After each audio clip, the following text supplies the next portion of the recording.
teman-teman, kita akan membuat slime. Ini ya contohnya.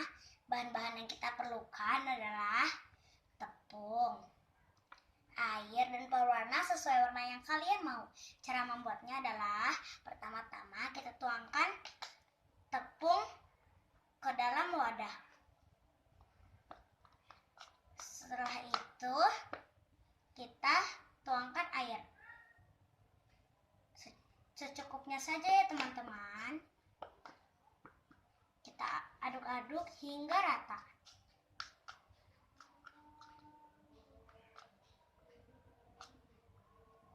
Kalau masih kurang boleh ditambah lagi airnya.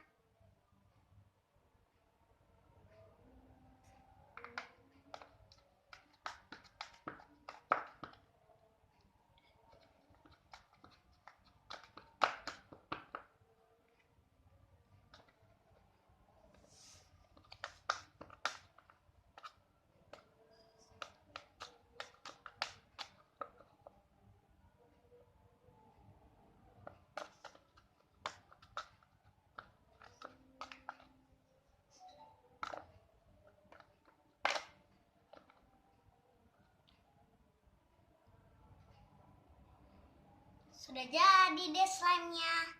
Selamat bermain ya. Jangan lupa like. Bye.